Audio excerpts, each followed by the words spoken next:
नमस्कार, final report देख रहे हैं आप और मैं हूं आशीष पांडे। पश्चिम बंगाल में जैसे जैसे चुनाव का तारीख नजदीक आती जा रही है, टीएमसी के तेवर और तल्ख होते जा रहे हैं। बुधवार को एसआईआर को लेकर मुख्य चुनाव आयुक्त से मिलने गए टीएमसी के प्रतिनिधिमंडल ने सीईसी ज्ञानेश कुमार पर अपमान करने का आरोप लगाया।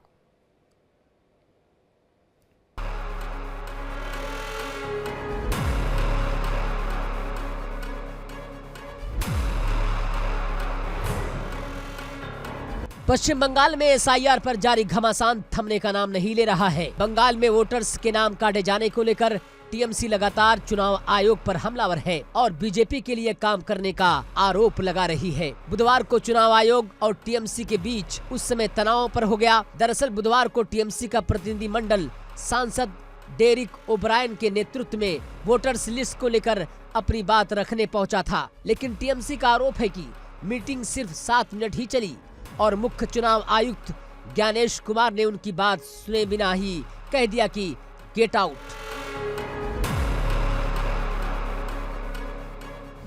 ईसी जो दबंग बनने की कोशिश कर रहा है, ये असल में एक डरपोक है। जो दबंग बनने की कोशिश कर रहा है वो एक्चुअली एक डरपोक है। तो हमने ये साबित किया है कि डरपोक EC, compromise EC, extremely compromise EC जिस तरीके से पक्षपात करके बंगाल में नागरिक से वोट देने का अधिकार छीन रही है, ये डरपोक ईसी दबंग बनने की कोशिश कर रही है, पर सच में ये तो डरपोक है। हालांकि चुनाव आयोग के सूत्रों ने अलग कहानी पेश की है। सूत्रों का दावा है कि डेरेक ओब्रायन ने आयोग पर चिल्लाते हुए सीईसी को चुप रहने को कहा। उन्होंने यहाँ तक कहा कि वो वहां उनकी बात सुनने नहीं आए हैं। आयोग के मुताबिक टीएमसी प्रतिनिधि मंडल ने धमकी दी और बैठक से बाहर निकल आए। आयोग ने इसे ईसी की टीएमसी से सीधी बात के रूप में व्हाट्सएप के माध्यम से प्लांट करने की कोशिश बताया। बता दें कि एसआईआर के बाद बंगाल में करीब 90,66,000 वोटर्स के नाम काटे गए हैं। टीएमसी वोटर्स के नाम काटे जाने का विरोध कर रही है और इसी को लेकर मुख्य चुनाव आयुक्त के साथ पार्टी की मीटिंग तय हुई थी, लेकिन मीटिंग के बाद विवाद और बढ़ गया। बता दें कि पश्चिम बंगाल में 152 सीटों के लिए 23 अप्रैल और 142 सीटों के लिए 29 अप्रैल को वोटिंग होगी। राज्य में शांतिपूर्ण और निष्पक्ष वोटिंग को लेकर सुरक्षा बलों की 2400 कंपनियां और 3000 सशस्त्र बल की ड्यूटी लगाई गई है। Bureau report, India daily.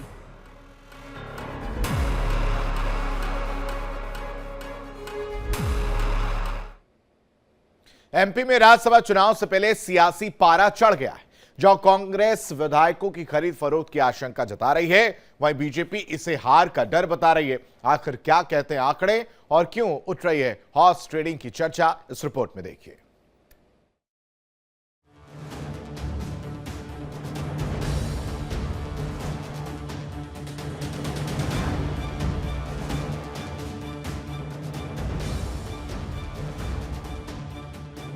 नौ अप्रैल को एमपी में राज्यसभा की 3 सीट खाली हो रही है। इन 3 सीटों में 2 बीजेपी के पास है, जबकि कांग्रेस के दिग्विजय सिंह के पास है। अब खाली हो रही सीटों के लिए चुनाव की हलचल तेज हो गई है। कांग्रेस अपनी एक सीट बचाने और बीजेपी उसे हथियाने का प्रयास कर रही है। हाल के दिनों में कांग्रेस के कुछ विधायकों की सदस्यता खत्म होने और अंदरूनी असंतोष की खबरों ने पार्टी की चिंता बढ़ाई है। यही वजह है कि नेता प्रतिपक्ष उमंग सिंघार हॉर्स ट्रेडिंग की आशंका जताते हुए अपने विधायकों को एकजुट रखने की बात कर रही है।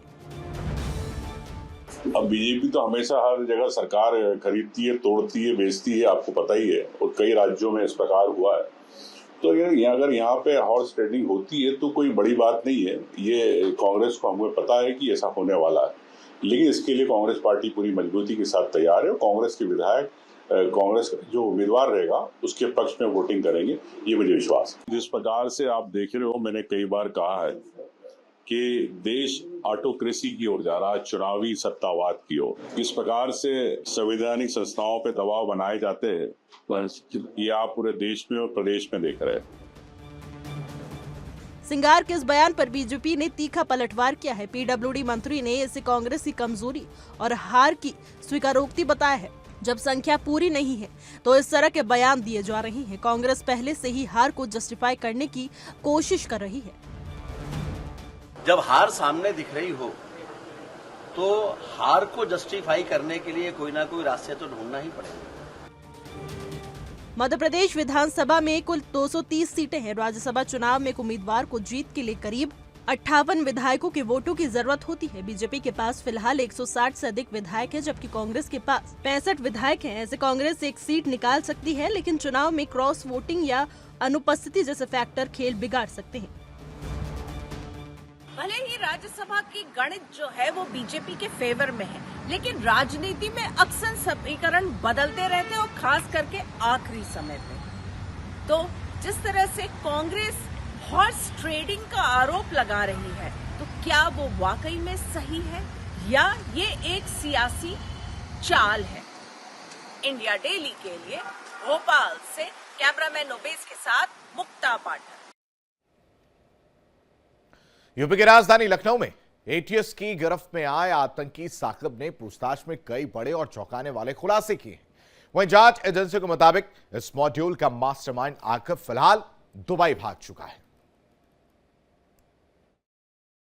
एटीएस के गिरफ्त में आए संदिग्ध आतंकी साकिब और उसके गैंग को लेकर खुलासा हुआ है, जो बेहद चिंताजनक भी है। माना जा रहा है कि जांच में यह निकल के आया है कि दिल्ली जैसा ब्लास्ट करने की प्लानिंग थी।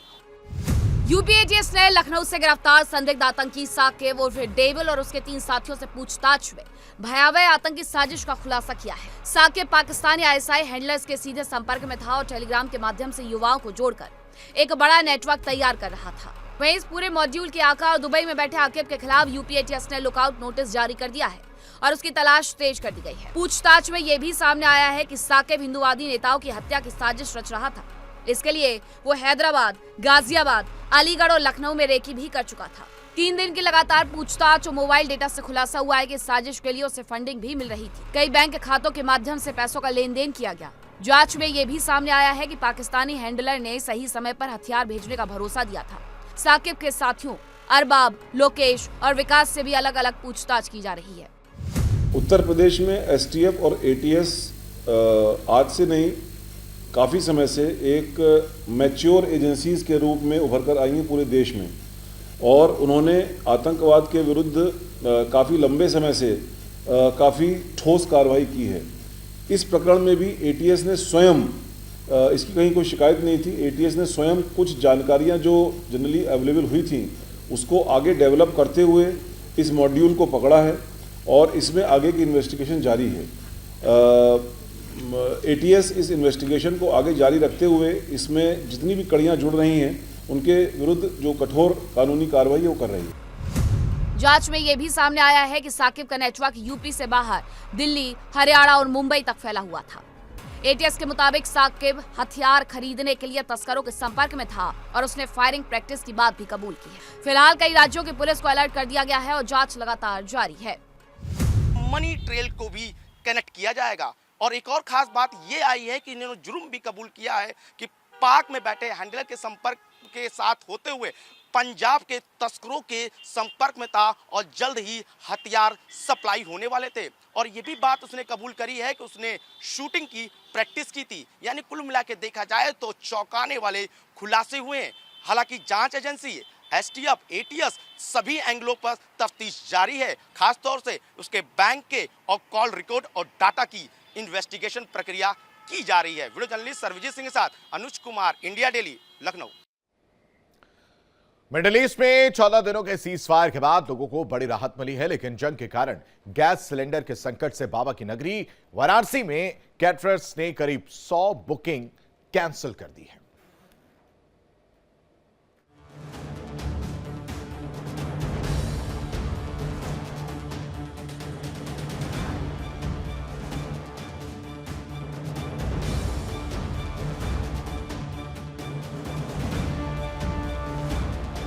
शादियों का सीजन केटरर्स, टेंट, लॉन जैसे कारोबार के लिए एक सुनहरा अवसर होता है। बुकिंग खूब होती है और मनचाहा दाम भी मिलता है। लेकिन मिडिल ईस्ट के युद्ध ने इस बार शादियों के सीजन पर ऐसा असर डाला है कि केटरर्स को अपनी बुकिंग कैंसिल करनी पड़ रही है। यूपी के वाराणसी में ही अब तक 100 से ज्यादा बुकिंग कैंसिल हो चुकी है। दरअसल वाराणसी में कैटरर्स ने शादी करने वालों के सामने शर्त रख दी है कि अगर आप सिलेंडर लाते हैं तभी वो भोजन बनाएंगे। इसका असर ये है कि लोग अब बुकिंग कैंसिल करने लगे हैं। परेशानी तो बहुत है जिसकी कब परिकल्पना नहीं कर सकते हैं। मतलब 1 महीने से हम लोग परेशानियों का क्या सामना कर रहे हैं। बहुत से लोग, हमारे जो स्टाफ थे वो घर चले गए हैं। शादियों का सीजन 17 जो अप्रैल से शुरू हो रहा है, उसमें भी हम लोग के लिए बहुत से संकट है। बहुत सी शादियां जो है वो अप्रैल का सिलेंडर न मिलने की वजह से वो नवंबर दिसंबर चली गई है। लेकिन आज एक राहत भरी खबर मिली है, जो 2 हफ्ते का युद्ध विराम लगा, मतलब हम लोग के लिए बहुत बड़ी राहत खबर मिली है। एक उम्मीद जगी है, जिसको कह सकते हैं कि एक उम्मीद है कि हम लोग अब इस युद्ध विराम से हम लोगों को एक राहत मिल सकती है। और मैं तो यही प्रार्थना कर रहा हूँ कि ये युद्ध विराम और लंबा खींचे। शरद श्रीवास्तव का कहना है कि शादियों में केटरर्स की मुख्य भूमिका होती है। इस बार कमर्शियल सिलेंडर की समस्या ऐसी हुई है कि इनकी बुकिंग कैंसिल करनी पड़ रही है। कमर्शियल सिलेंडर मिल नहीं रहे हैं, जिससे हम असमर्थ हैं। 365 दिन में 65 दिन लगन होता है टोटल साल भर में, और इसी 65 दिन में हम लोगों को पूरा अपना साल भर का खर्चा निकालना होता है। सोचिए अब 65 दिन में ये है कि सोचिए 17 अप्रैल से लेके मई तक में मुश्किल से 20-25 दिन शादियों का सीजन है जो पंचांग। इन 25 दिनों में बहुत सारी ऐसी शादियां हैं जो आधे से ज़्यादा कम पे हो गई हैं। बहुत से सारी शादियां नवंबर दिसंबर में चली गई। रीज़न क्या, कॉमर्शियल सिलेंडर, और ग्राहक भी हाथ खड़ा कर दिया कि कॉमर्शियल सिलेंडर नहीं दे पाए। मतलब कुछ वो बोले आप प्रोवाइड कराइए, हम कहाँ से प्रोवाइड करेंगे जब सरकार ने अभी पूरी तरह से रोक लगाई है। हो सकता है कि आज युद्ध विराम के कारण सरकार हम लोग के लिए एक उम्मीद जगाए, इससे कालाबाजारी पर भी रोक मिलेगी। वर्तमान में बुकिंग में मैं बता दूं कि मैं बता रहा हूँ मेरी 7-8 बुकिंग जो है, जो 10 बुकिंग थी, जो अभी कुछ है मान लीजिए, वो चली गई नवंबर दिसंबर। रीज़न क्या है, पार्टी ने सीधे कहा कि भाई मैं देखिए आप सिलेंडर नहीं मिल पाएगा, मैं काम नहीं कर पाऊंगा। वो सीधा उनका फंड है, तो वो बोले ठीक है मैं अपनी शादियाँ नवंबर दिसंबर और फरवरी मार्च में लूँगा। 17 अप्रैल से 10 जुलाई तक शादियों का सीजन है, लेकिन कमर्शियल सिलेंडर की कमी की वजह से लोग परेशान हैं। हालांकि 2 हफ्ते के लिए युद्ध पर विराम लगा है, लेकिन अभी भी मुसीबत कम होती नहीं दिख रही है। वॉर का असर हर तरफ देखने को मिला। हालांकि अब जो केटरर्स हैं उनमें काफी उत्साह देखने को मिल रहा है, क्योंकि सीज फायर की घोषणा की गई है और लोगों में एक उम्मीद जगी है कि सरकार द्वारा जो इस प्रकार से सहयोग किया जा रहा था और अब कमर्शियल सिलेंडर पे भी ध्यान दिया जाएगा, ताकि जो शादी विवाह के प्रयोजन के इन्होंने बुकिंग्स लिए थे उन्हें वो सकुशलता से संपन्न करा सके। वाराणसी से इंडिया डेली के लिए नित्यानंद मिश्रा। दिल्ली पुलिस ने साइबर अपराधों के खिलाफ अब तक की सबसे बड़ी कार्रवाई करते हुए ऑपरेशन सीहॉक को अंजाम दिया है। इस ऑपरेशन में हजारों संदिग्धों को पकड़ा गया और करोड़ों की साइबर ठगी के नेटवर्क को ध्वस्त किया गया है।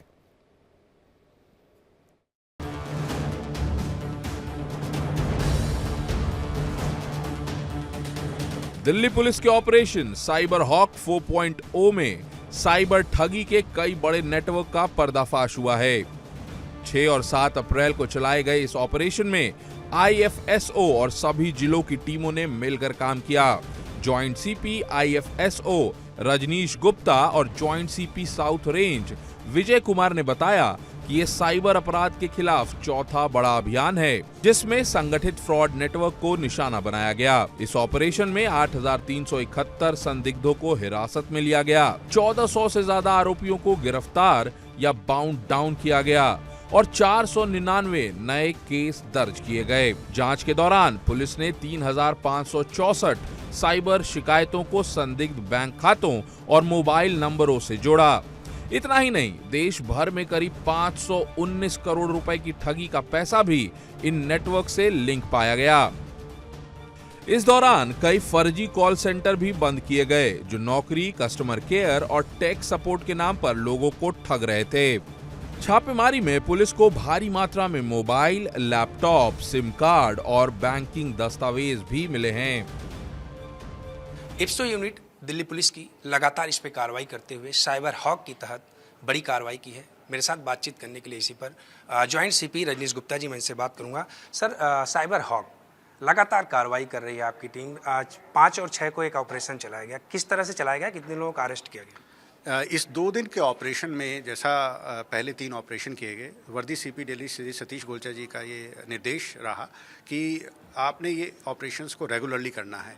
2 महीने के अंतराल के बाद पिछला ऑपरेशन फरवरी में किया गया था, तो ये ऑपरेशंस के अंदर हम लोगों ने 2 महीने का इंक्रीमेंटल हॉटस्पॉट का डाटा लिया I4C से, और उस हॉटस्पॉट के डाटा को, जिसमें म्यूल अकाउंट और जिसमें कैश विड्रॉ होता है ATM से वो हॉटस्पॉट, और चेक से पैसा विड्रॉ होता है वो, इन तीनों हॉटस्पॉट के डाटा को पूरे ज़िले को बांटा गया। उन ज़िलों ने जब जितने भी जुरिस्डिक्शनल पुलिस स्टेशन है, लगभग 189 पुलिस स्टेशन, उसमें डाटा बांटा गया, उनकी टीम्स को डिवाइड किया गया।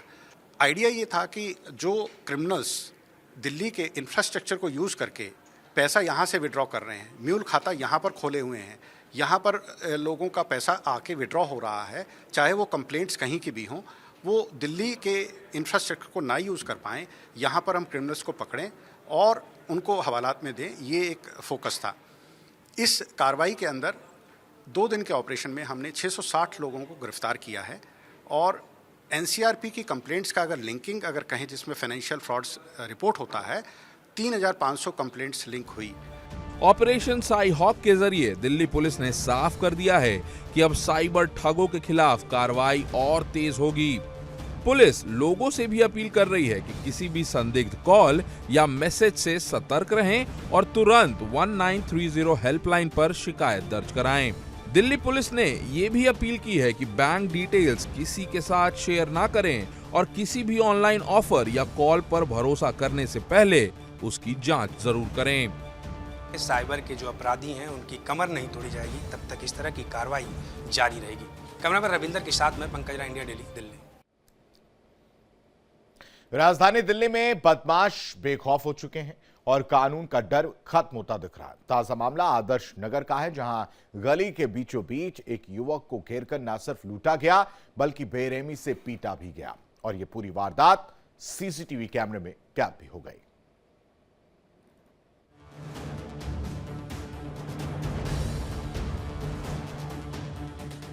ये तस्वीरें राजधानी दिल्ली के आदर्श नगर की हैं, जहां कानून नहीं बल्कि बदमाशों का खौफ चलता दिख रहा है। देखिए कैसे गली में खड़े ये बदमाश एक युवक को घेर लेते हैं। पहले रास्ता रोका जाता है, फिर शुरू होती है लूटपाट। जब युवक ने विरोध किया तो उसे सरेआम पीटा गया। पूरी वारदात CCTV में कैद हो गई, लेकिन सवाल ये है, आखिर राजधानी में बदमाश इतने बेखौफ क्यों हैं? इस वारदात के सामने आने के बाद लोग खासे डरे हुए हैं। कोई सामने आने को तैयार नहीं है, क्योंकि डर सिर्फ बदमाशों का नहीं बल्कि सिस्टम की नाकामी का भी है। दिल्ली पुलिस गश्त के दावे करती है, सुरक्षा के बड़े बड़े प्लान बनते हैं, लेकिन जमीनी हकीकत ये तस्वीरें खुद बयां कर रही हैं। कैमरे में कैद ये तस्वीरें साफ दिखाती हैं कि बदमाशों का दुस्साहस किस कदर बढ़ गया है।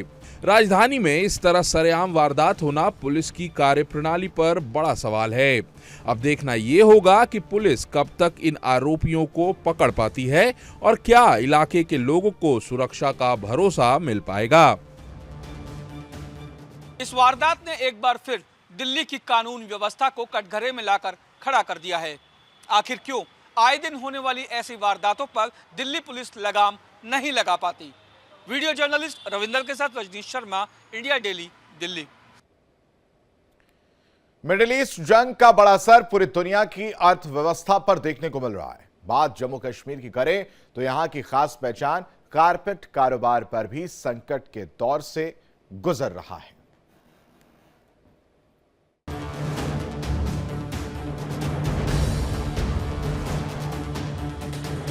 वैसे तो मिडिल ईस्ट की जंग पर 14 दिनों का विराम लग गया है, लेकिन करीब 40 दिनों तक चली इस जंग ने दुनिया की अर्थव्यवस्था पर विपरीत असर डाला है। जम्मू कश्मीर में भी इस जंग का असर देखने को मिल रहा है। यहाँ की पहचान कारपेट पर भी जंग का साफ असर देखा जा रहा है।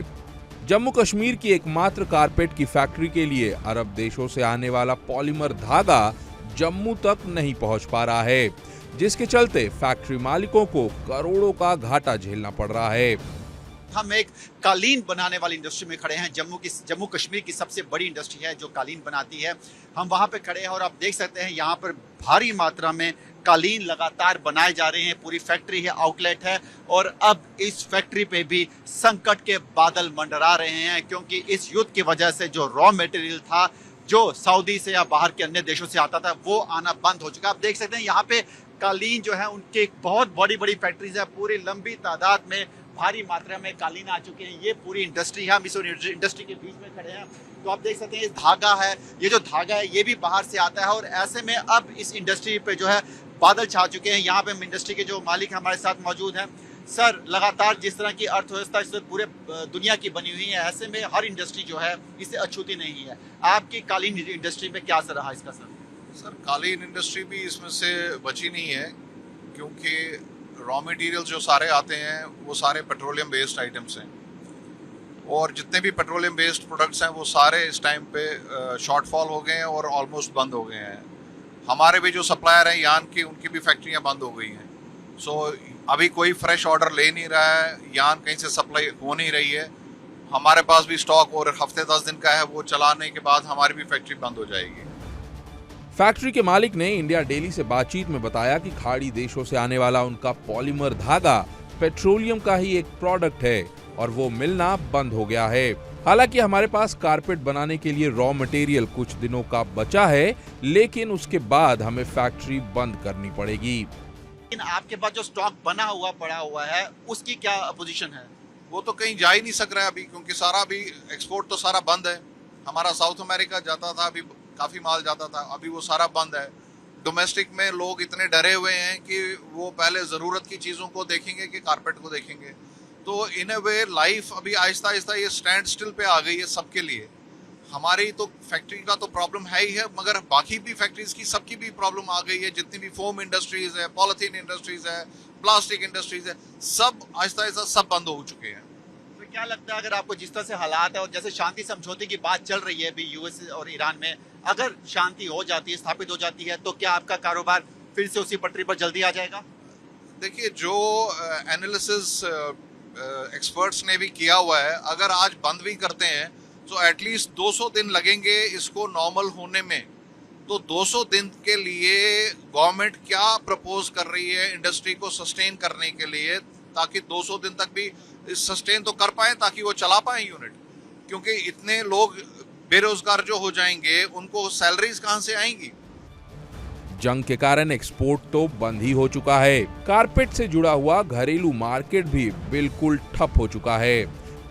फैक्ट्री मालिकों ने सरकार से गुहार लगाई है कि उन्हें बैंक ब्याज दर और बिजली की दरों में राहत दें। हमारे को बैंक के जो मीटर चलेंगे, वो बैंक का इंटरेस्ट कहां से आएगा? अगर हम पावर कंज्यूम नहीं करेंगे, मगर फिर भी पावर के लिए मिनिमम डिमांड चार्जेस तो देने हैं, वो कहां से आएंगे? तो गवर्नमेंट को इस चीज को देखना चाहिए कि इस चीज के लिए गवर्नमेंट कहाँ कैसे सामने आ सकती है हमारी हेल्प के लिए। अगर सर जो अभी हालात बने हैं, तो आपके पास जो रॉ मटेरियल पड़ा है, कितने दिन अभी और काम चल सकता है? मैक्सिमम हफ्ते से 10 दिन से ऊपर नहीं चल सकता है। उसके बाद बंद हो जाएगा, यूनिट बंद हो जाएगा। जो लोग काम कर रहे हैं वो सारे बेरोजगार हो जाएंगे तब तक, क्योंकि तनख्वाह कब तक कौन दे सकता है? जब तक काम चलेगा तो सैलरीज चलती हैं। जब काम ही फैक्ट्री बंद हो जाएगी तो सैलरीज कहाँ से निकलेंगी? क्या लगता है आपको, सरकार इसके लिए कोई स्पेशल पैकेज या कुछ ऐसा अनाउंस करे जिससे आप सब इंडस्ट्रीज को फायदा हो? बेसिकली तो करना तो चाहिए, गवर्नमेंट को इस टाइम पे सोचना चाहिए कि इंडस्ट्री को कैसे अब सस्टेन करने के लिए उनको खड़ा रख सकते हैं। Government should come forward to help us. बहुत शुक्रिया। तो आप देख सकते हैं ये पूरी इंडस्ट्री है, लगातार यहाँ पर काम चालू है, ये धागे हैं। मैं आपको बता दूं कि जम्मू कश्मीर का इतिहास बहुत पुराना है, खासकर कालीन को लेकर। कालीन कारपेट जो है इससे जम्मू कश्मीर के इतिहास से जुड़े हैं और ये एक इतिहास का हिस्सा है। अगर यही हिसाब रहा और यही जो हालात बने हुए हैं ये चलते रहे, तो आने वाले दिनों में जो है कारपेट की इंडस्ट्री जो खत्म हो सकती है। आप देखिए, ये पूरे धागे हैं, ये रॉ मटेरियल है। इसी धागे की, इसी रॉ मटेरियल की बात कर रहे हैं हम, जो आने वाले समय में कहीं ना कहीं इस इंडस्ट्री के लिए एक लाइफलाइन है।